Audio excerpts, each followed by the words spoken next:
Hello everyone, and I have decided to make a few changes. I first of all, I want to take a look at the top 100s. This is the top 100 events. Vital Signs at the number one with the 56 best show of the save so far. And of course, the main event of that was our best match by far. And here's our top 20 matches right here. It's mostly our top guys in the company right now that are at the top 20. And attendance just continues to go up, which I hope stays that way.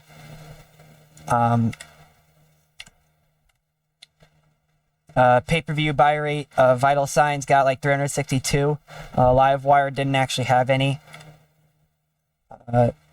And the viewership has kind of been the same.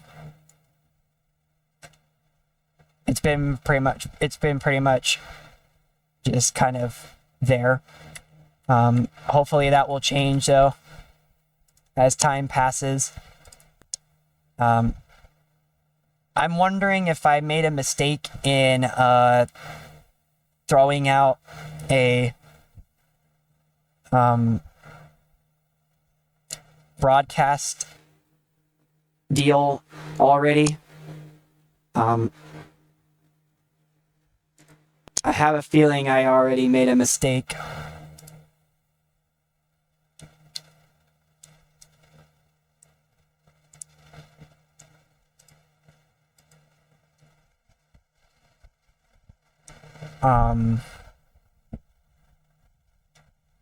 But who knows? Maybe everything will go smoothly. Merchandise wise, we are at 50% now. So we're just going to continue on upgrading the merch, hopefully. And continuing on to making some money. And I changed All-Star Frenzy to be an hour and a half. And I'm doing 3 tapings this time around. Because it was gonna take place on the same night as War Drums. And I moved War Drums because of so many of my roster not being available.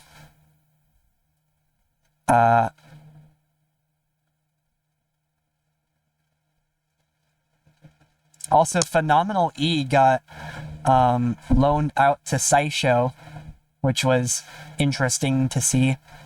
So All-Star Frenzy will be an hour and a half, and the events will be 2 hours, at least for now. I just want to see how it goes. I think on the commentary side, I'm going to keep Dane O'Hara and Terry Smith, and then add over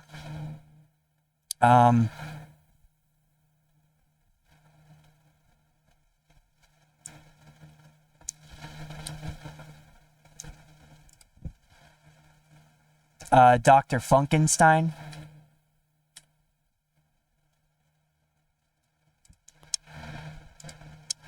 Dane O'Hara and Dr. Funkenstein have good chemistry together. So I think I'm gonna change out Terry Smith with either somebody else or not have anybody else on here.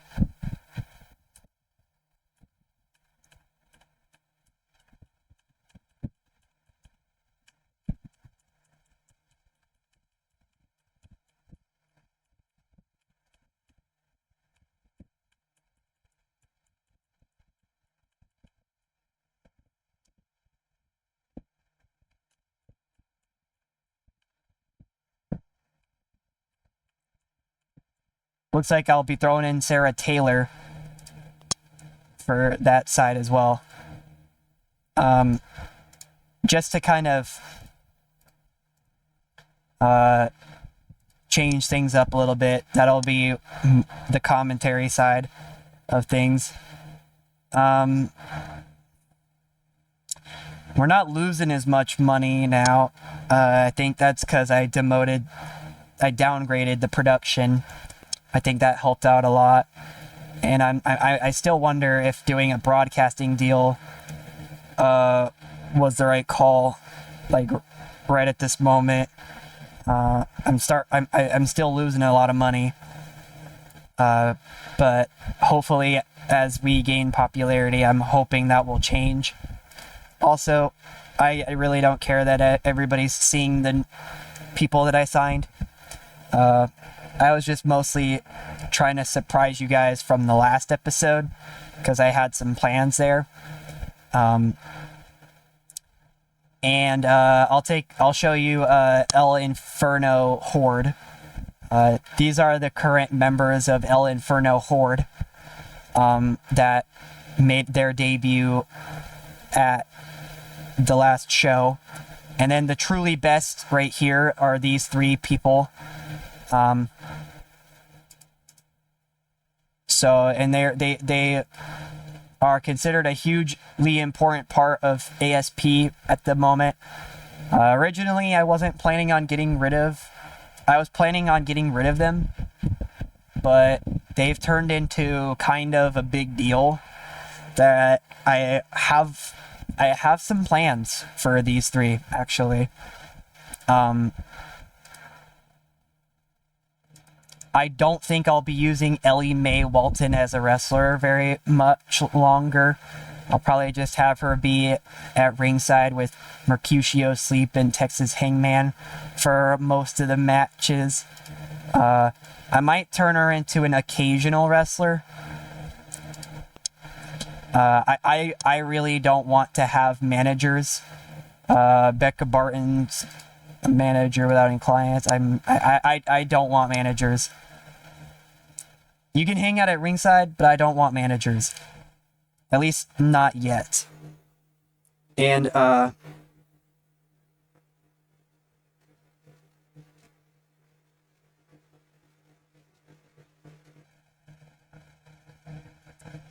yeah. I'm going to do ASP Frenzy now. I am pretty excited for ASP Frenzy.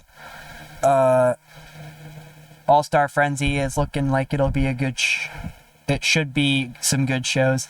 All-Star Frenzy 3, 4, and 5 are about to be in the books. And that is all I plan on doing for this episode is All-Star Frenzy 3, 4, and 5. War Drums will be at the next episode. And depending, we may do War Drums and the Frenzy tapings, depending on how things go. But for next episode, for sure, we'll be doing War Drums. For this episode, it will be all three of the Frenzy tapings, and that will pretty much be it. So that is how that's going to go. And also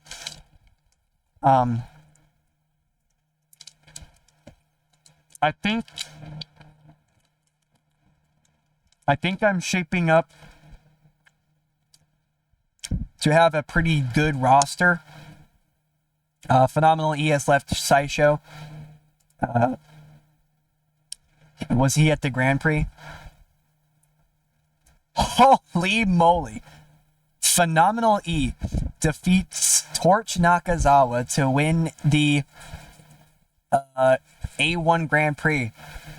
Wow, that's huge. Phenomenal E has won the A1 Grand Prix.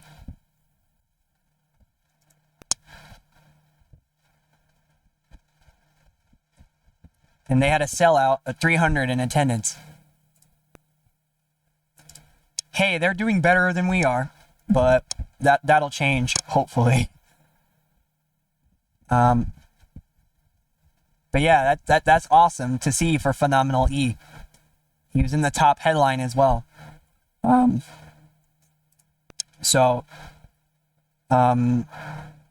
Yeah. Let's now get to the All-Star Frenzy tapings.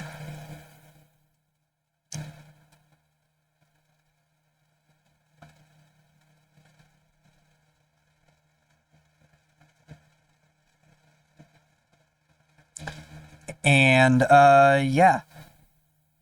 We're now going to not give anyone the night off. Why would we do that? There's no point.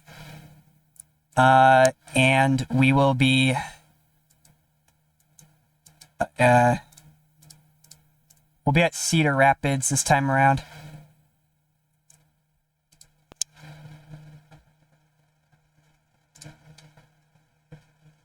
We don't need to finalize any broadcasters. And there are no pre-show incidents, which is good. Usually the pre-show incidents means that something bad happened to the ring stuff. And now it's time for the booking team meeting. We have 158 creative energy. And everybody's still on their probationary period, so hopefully that will change soon. I think it does. I think it does change soon because we're in March now. So, I have 158 creative energy. So I may end up just doing a bunch of creative finishes.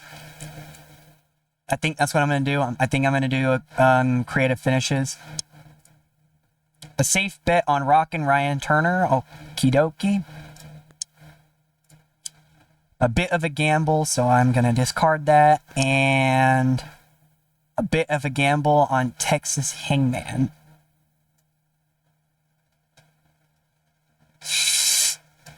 I'm probably going to get rid of it. I don't want to risk that too much. Let's go through the locker room incidents now. Desert Storm ran pre-show training drills on 4 students. Ali Perks, Mellow, Flashheart, Black Diamond, and Duplicate. These are the 2 new signings, by the way. I might end up throwing in Black Diamond and Duplicate into a match against each other, just for the sake of it. Head men's trainer Too Hot ran pre-show training drills to work on basics and safety for 16 students. Phil Anders and Clark Smallbone have apparently been hanging out together a lot recently. That's cool to see. And same goes for Cheech Kong and Too Hot. Okay. And to address the locker room, we will medal. I'm going to do Desert Storm and Andy Gordy. Looks like Brett Kyle has a deep friendship with Taylor Norton, and Too Hot has mutual respect with Primetime Jack Pride, and Too Hot is a mentor of Primetime Jack Pride. So, there's that.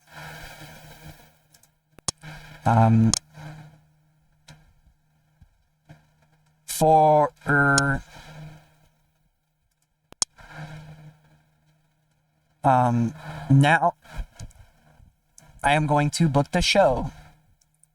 I will be back. Okie dokie, I have booked the show, and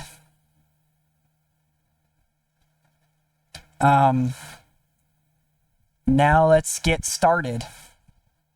I believe everybody that hasn't made their debut yet is about to. If not, I'll give them an opportunity in the next 2 tapings. So here we go.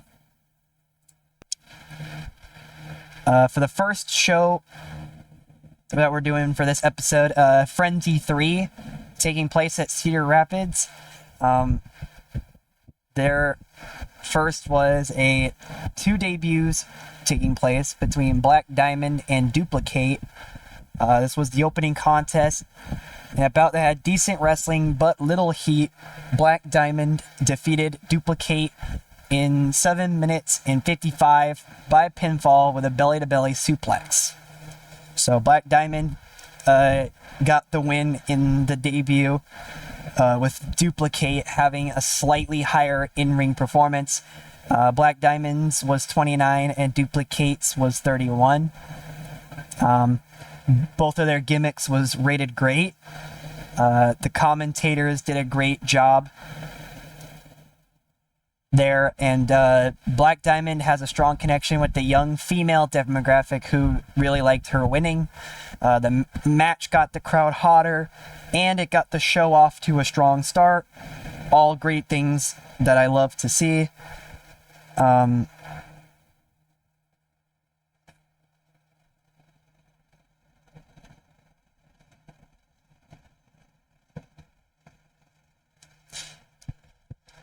The rating got a 33, and now we're going to the next segment.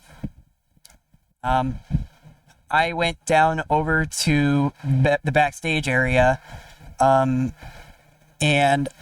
I mentioned there was somebody who arrived at All-Star Pro in a very dominant way. Juggernaut Jones came out of nowhere and attacked Texas Hangman and Wild Red Stallion, and took out the referee. So I asked him 3 questions. I said, Juggernaut Jones, why did you attack both Texas Hangman and Wild Red Stallion after you attacked the referee? And Juggernaut Jones simply said, no one is safe. And then I asked another question. Why did you attack both of them? Are you going to choose a side between those two? Are you going to join up with truly the best? Or will you side with Wild Red Stallion? And Juggernaut Jones then said, what kind of question is that? I took out both of them. I said no one is safe. I am going on my own path.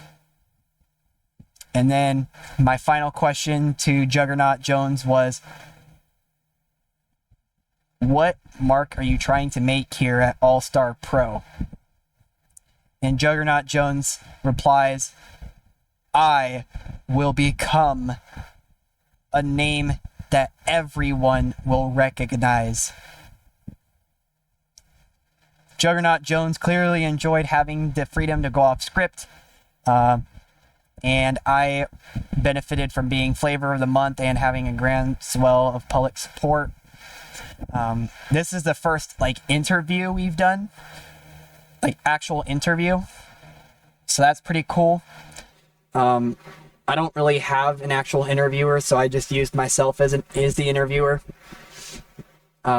And it got a 34, so that's not bad at all. On to the next match, though, as we saw Roger Montero take on TJ Bailey. So it was about to have good wrestling and a decent reaction from the crowd.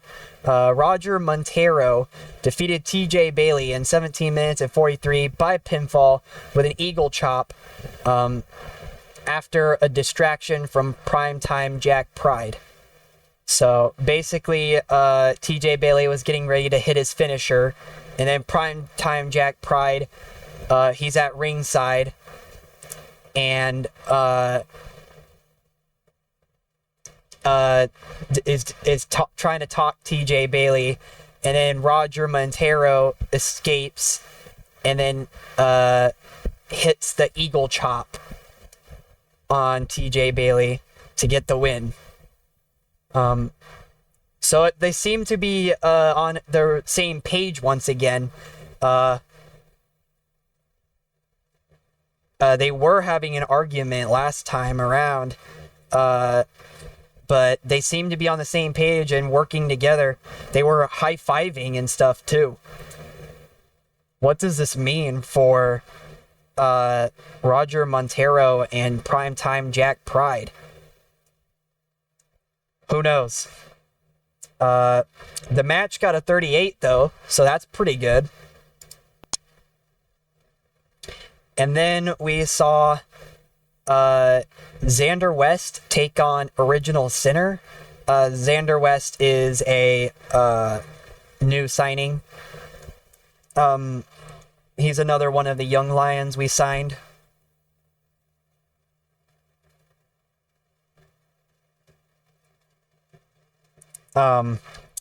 And his gimmick he debuted was great. It looks like Xander West and Original Sinner have great chemistry, which showed in their performance tonight. That's good to see. And about had decent wrestling, but little heat.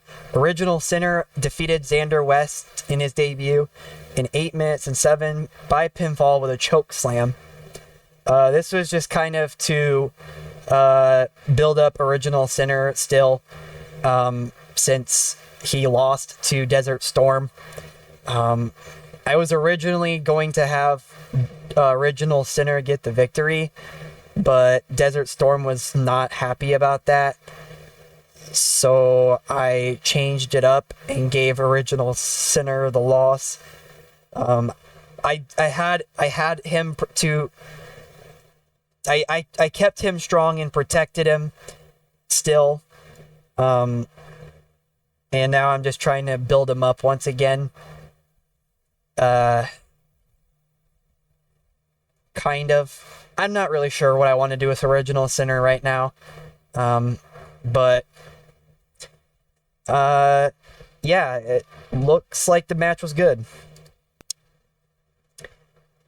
And then inside the ring, we hear new music, and it turns out that it's El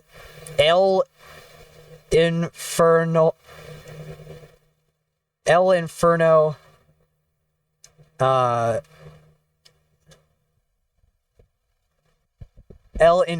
Horde. And you see, and there's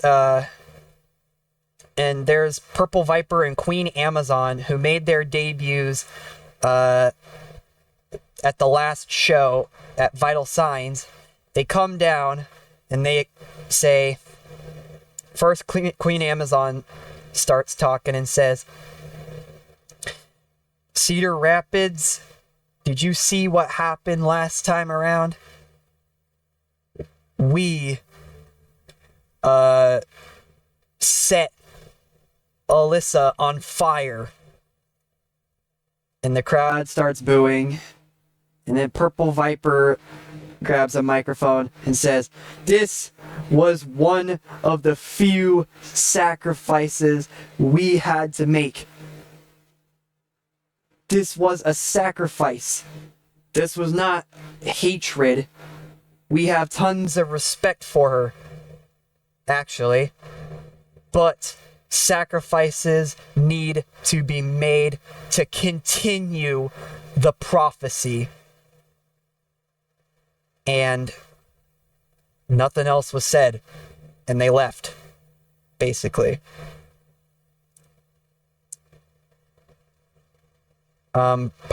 Purple Viper did a masterful job of improvising interactions. And Queen Amazon did not do well. But the promo still got a 42, so I will take it. And then Desert Storm and Rowdy Ryan Robertson tagged together in a very unlikely matchup. It was a very unlikely pairing. But Rowdy Ryan Robertson is, as we've seen, has been very much the type of guy where he will fight anyone at any time, any place. And it seems that he will be tagging with unlikely people as well, like Desert Storm, for example.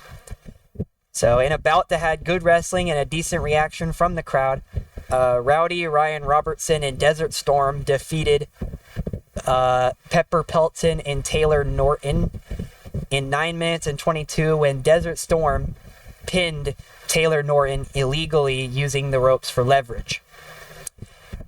Once Rowdy Ryan Robertson sees Desert Storm cheating to get the victory, he tries to stop Desert Storm, but the ref counts to 3, and then Rowdy Ryan Robertson and Desert Storm, they lock eyes with each other, and then Rowdy Ryan Robertson said, "Screw this, I'm out of here," and leaves. So Rowdy was not happy about Desert Storm cheating to get the win, but nonetheless, they got the win. Pepper Pelton's gimmick was awful. Taylor Norton's gimmick was very good. It looks like Rowdy Ryan Robertson was off his game. Dane O'Hara and Dr. Funkenstein have good chemistry, as we've seen in the past. The match got a 42, though, so I'm not complaining there. And then the Fatal 4-Way between all the new debutees was seemingly a really good matchup, and a bout that had great wrestling but didn't have much heat.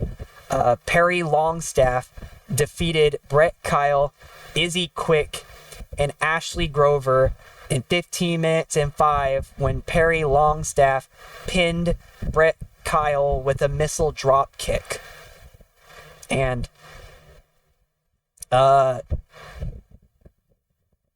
Perry Longstaff getting the win here was very interesting, since he was the person with the worst in-ring performance of the match. He got an adequate, though, and Izzy Quick got an adequate. Ashley Grover and Brett Kyle got a poor. Izzy Quick's in-ring performance was 40, Brett Kyle's performance was 41, and Ashley Grover was 44. So Ashley Grover was definitely our best one. And there is a huge announcement to be made. There are 3 new championship titles that will be taking place here at All Star Pro. For our World Championship, it will be the All Star Pro 5-Star Championship and the All Star Pro 5-Star Tag Team Championships and the All Star Trio. That standing for the rest is obsolete. And later this year, there will be a tournament called the Gold Star. And this announcement got a 72. That's pretty awesome to see there. Looks like I did good work there making the announcement. It also helps that I had a hot catchphrase being flavor of the month and a groundswell of public support. And now we move on to the main event of the night. It got a 50, my God. The truly best of Mercutio Sleep and Texas Hangman got the win over Danielle Sweetheart and Emma May. They both made their debuts in this company of All Star Pro in a bout that had superb wrestling and a decent reaction from the crowd. Texas Hangman pinned Emma May with a choke slam, and Texas Hangman got an in-ring performance of 41. Mercutio Sleep had an in-ring performance of 39. He was the worst guy on the net of the match. Emma May was the best one of the match, and she was the one that got the pin. She got choke slammed by Texas Hangman and lost, and was pinned by him. Danielle Sweetheart got a 46. So, great debut there for both of these two. They fall short to the truly best. There was no cheating, though. This was a clean match. No cheating whatsoever. And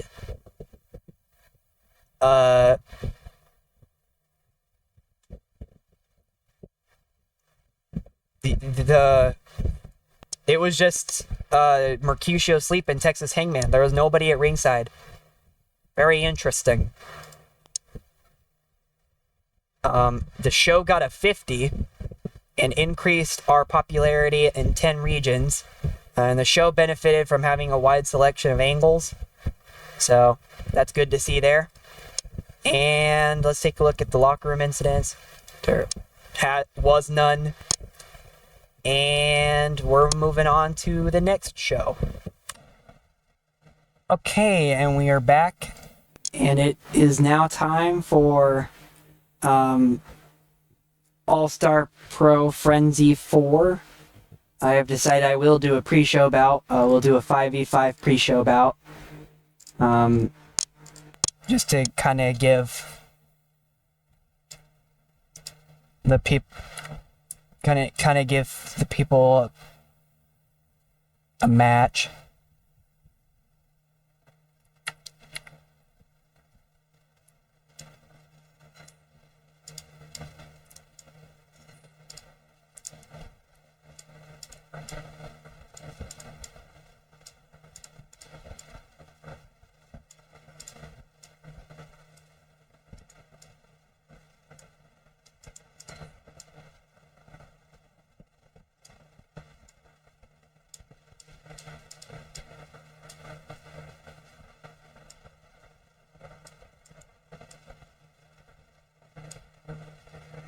So that'll be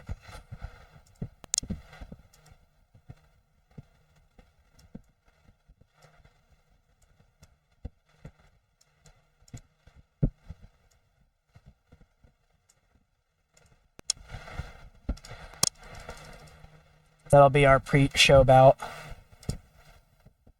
And now let's move on to the show. In a pre-show bout that had decent wrestling but little heat, Harvey Robbinsfield, Mello Flashheart, Mosher, and Phil Anders defeated Taylor Kidd, Taylor Norton, Xander West, Black Diamond, and Brett Kyle in 14 minutes and 55 when Mosher pinned Xander West with a headbanger. In terms of in-ring work, Taylor Norton was head and shoulders above everyone else. Taylor Norton with a 47. My God. Sky's the limit for him. We should push this guy. We got a couple of guys getting better at their gimmicks, so Harvey Robbinsfield and Taylor Norton are getting better at their gimmicks. The commentary lifted the match, which is good to see. The match got a 36, so yeah, that was a pretty decent pre-show bout.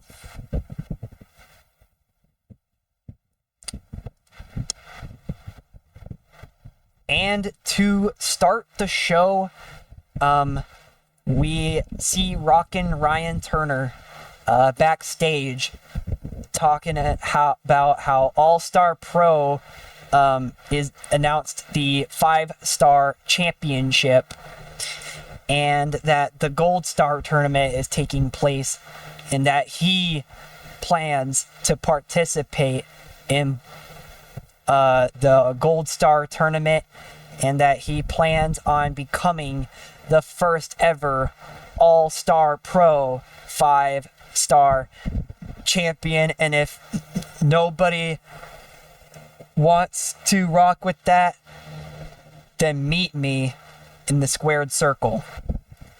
This angle got the crowd hotter and it got the show off to a strong start. It was a very good promo. It was 42. For our first contest, we had a decent match between Joe Gilbert and Axel Brown. Joe Gilbert defeated Axel in 11 minutes 52 by pinfall with a face-off. Joe Gilbert had an in-ring performance of 31. Axel Brown had an in-ring performance of 12. Axel Brown was really off his game. The commentary gave the match a boost, and the match got the crowd hotter. It was a 26 for the match. And then we saw Ellie Mae Walton and Mercutio Sleep backstage talking about how the truly best really very truly are the best here at All-Star Pro, and you see that every single time that they come out. You see that we do nothing but rack W's in All-Star Pro, and that's all we're gonna continue to do is rack W's and be truly the best at All-Star Pro.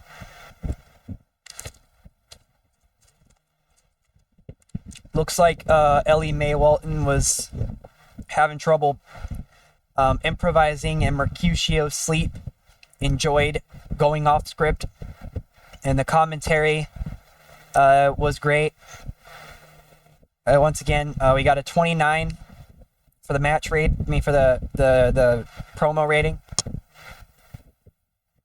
And then we had a fatal 4-way between Becca Barton, Rowdy Ryan Robertson, Texas Hangman, and Ava Anderson. And the match got a 44 in a bout that had great wrestling and a decent reaction from the crowd. Becca Barton defeated Rowdy Ryan Robertson, Texas Hangman, and Ava Anderson in 13 minutes and 54 when Becca Barton pinned Rowdy Ryan Robertson with the payback. So Texas Hangman was not involved in the finish. Once again, this was kind of my way of protecting him. And I was also protecting Ava Anderson here with her not getting the pinfall. The way I see it, Texas Hangman and Ava Anderson were going at it, and then Becca Barton hits the payback on Rowdy Ryan Robertson and gets the win. And both of them tried to break the count before it's too late, but they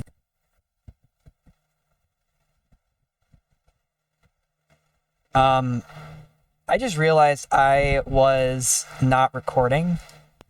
So the 5v5 here, this 10-man got a 36. Rock and Ryan Turner got a 42. Joe Gilbert defeated Axel Brown. It was a 26. The Truly Best had a backstage promo that was a 29. Becca Barton defeated. She pinned Rowdy Ryan Robertson, and I was protecting Texas Hangman and Ava Anderson in this matchup. That got a 44. And Joe Gilbert was just talking about how his strategies are why he is winning, basically. And now we've got, that's not supposed to say Buzz Reed. That's supposed to say Roger. I don't know if I changed that, but I did. Roger Montero and Prime Time Jack Pride is taking on Sarah Taylor and Phenomenal E. And Phenomenal E actually won the SciShow tournament not too long ago. So that's pretty cool for Phenomenal E. Roger Montero and Primetime Jack Pride defeated Sarah Taylor and Phenomenal E in 10 minutes and 56 in a bout that had great wrestling and decent reaction from the crowd. When Roger Montero pinned Sarah Taylor with an eagle chop. And Primetime Jack Pride was the weak link, as usual. He got a 31, with everybody else getting 40s.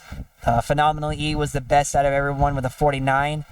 Looks like Sarah Taylor and Phenomenal E have excellent chemistry teaming together. So this is a new tag team. I'm making a new tag team for these two.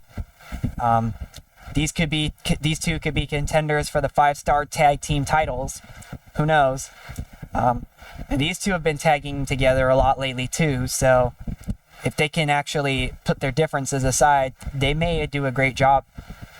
The match got a 46. So that's good there.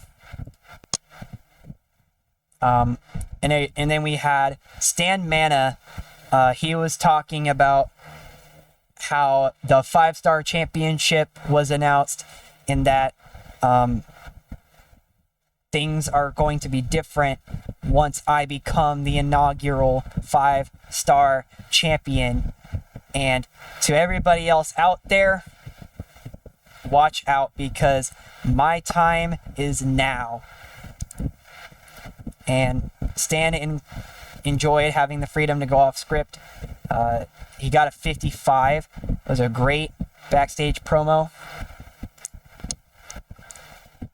Phenomenal E and Sarah Taylor talked about their tag team loss against Primetime Jack Pride and Roger Montero. And they said, you know what? We may have lost, but this is the beginning of something new. And Sarah Taylor says, oh yeah? And what's that? And Phenomenal E says, well, considering that the 5-star tag team titles were announced, how about me and you work together to become the first ever 5-star tag team champions? And then Sarah Taylor said, that would be an honor. To everyone else out there, prepare yourself, because the tag team division just became even more phenomenal. And Phenomenal E says, I see what you did there. And then they shake hands, and that's pretty much it. They both did not improvise well. The commentary did good. Phenomenal E is getting better at his gimmick. So it was a 37. Okay. And then for our main event, we saw Danielle Sweetheart, Emma May, and Katie Lilly take on Desert Storm, Buzz Reed, and the Masked Grappler. This match got a 49. And it was about that superb wrestling and a decent reaction from the crowd. In 15 minutes and 2 seconds, when Kate Lilly pinned Desert Storm with a Lilly launch pad. Desert Storm's been cheating a lot in a lot of his matches, so this is a huge shock, getting the win cleanly against Desert Storm.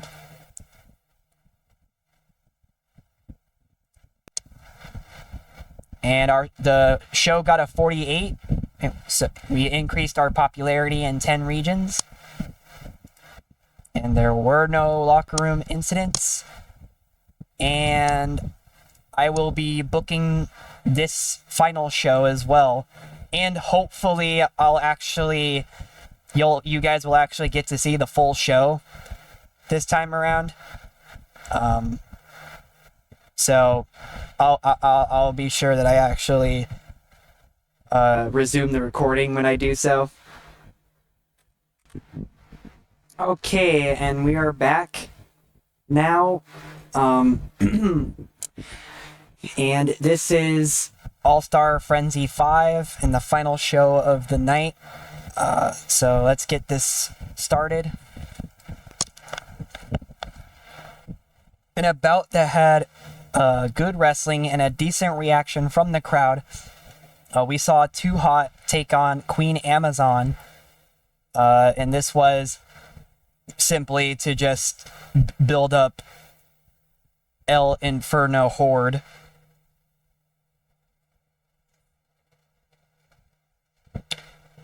And I think we did that with Queen Amazon defeating Too Hot in 11 minutes and 18 seconds. Nobody got burnt this time. There was no fire involved. But Queen Amazon started like jittering her fingers a lot near the end of the match. And then she starts laughing maniacally before she hits her finisher to win the match.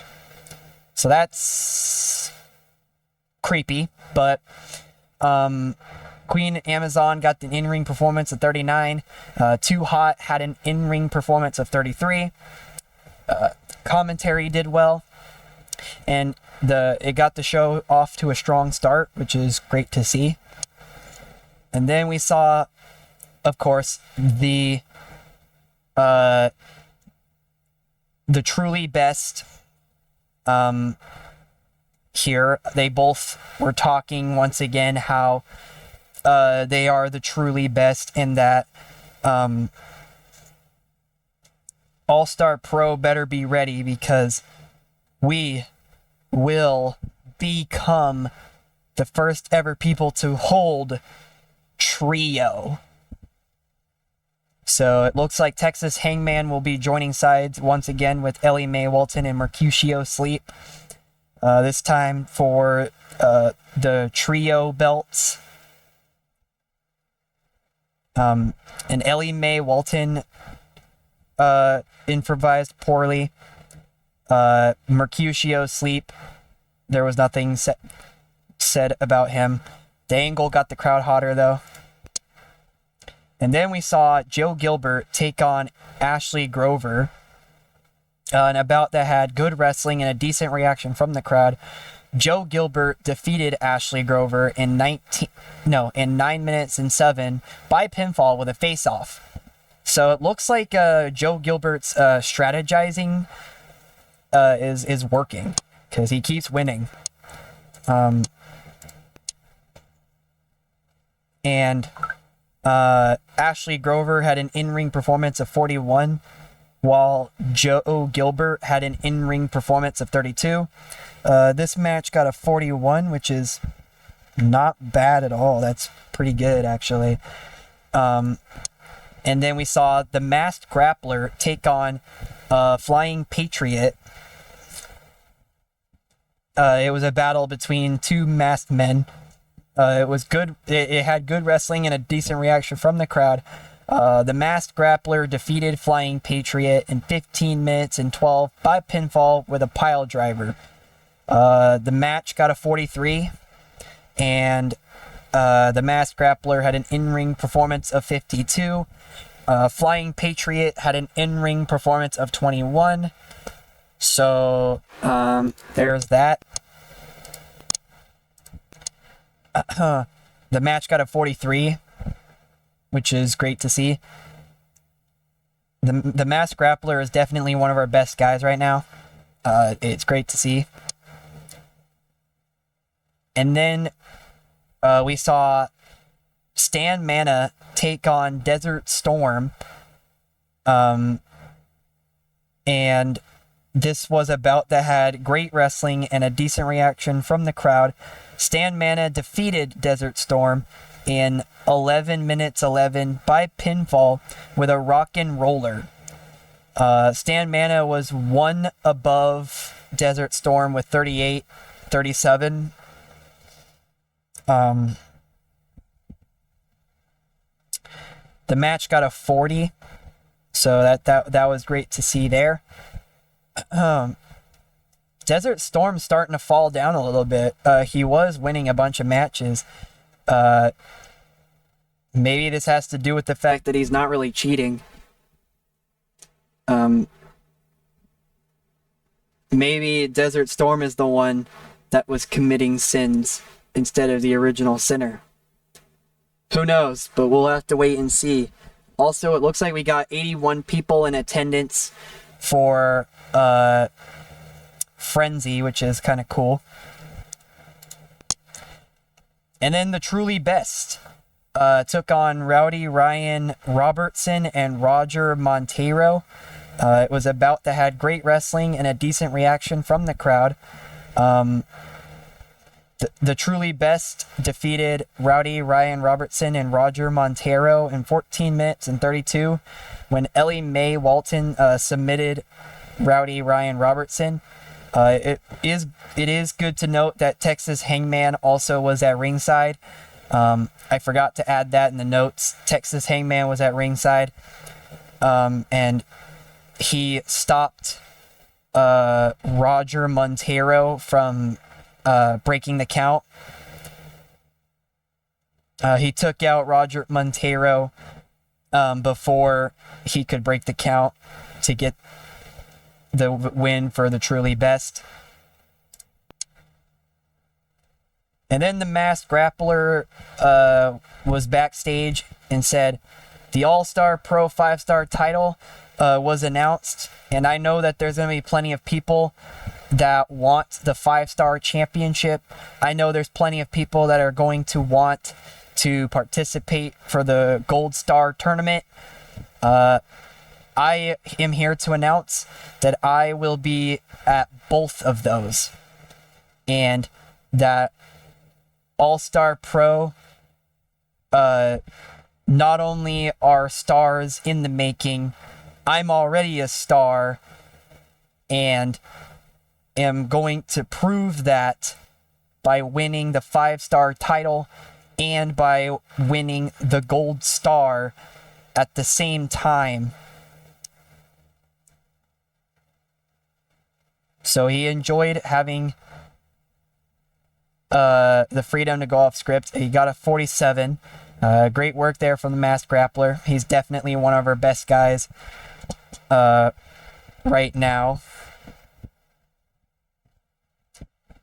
And now we go to our main event, where we see Primetime Jack Pride, Kate Lilly, and Danielle Sweetheart take on Phenomenal E, Rain Man, and Rockin' Ryan Turner. This bout had superb wrestling and a decent reaction from the crowd. Phenomenal E, Rain Man, and Rockin' Ryan Turner defeated Primetime Jack Pride, Kate Lilly, and Danielle Sweetheart in 11 minutes 57 when Rain Man submitted Primetime Jack Pride with a rainfall. And Primetime Jack Pride was the weak link. He was struggling to keep up with everyone. That was to be expected, but he still did a 31 while everybody else was getting 40s, so I'm not too upset about it. I really don't care. We got a 48. It's one of our best trios matches so far. And one of our best matches in the save. We're starting to develop a very impressive roster. All-Star Pro is looking very, very nice. Let's hope we can continue the momentum, and let's hope that we can continue to build up to even more incredible heights. And this show got a 46 with increasing popularity in 10 regions as well. Let's take a look at the financial report. We did lose money still. We lost $6,775. I'm completely okay with that. The popularity recap. We gained popularity in everywhere except the Midwest, it looks like. Puerto Rico and Hawaii went from 0 to 1. The Northwest, Mid-South, and Great Lakes went from 4 to 5. And everything else stayed the same in the Midwest. It looks like there were no changes. So that is a little upsetting, but we're gaining popularity, therefore the money comes in for merchandise as well, which that will be very helpful in the long run. And I already told you I would not be doing War Drums this episode. War Drums will be taking place next episode. And let's see. How do we do on viewership? Looks like Dane O'Hara still believes Primetime Jack Pride is money.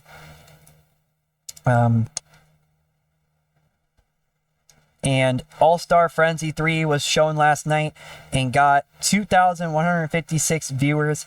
I think that's our highest viewership in the save so far. That's great to see. Frenzy 3 was extremely positive. It was apparently a great show. Frenzy 4 was extremely positive. It was apparently a great show. And then Frenzy 5 was extremely positive and apparently a great show. For the next Frenzy, just about to check my availability. The next Frenzy is supposedly going to be Friday, March 25th. Piper Pelton will not be available, but that's okay.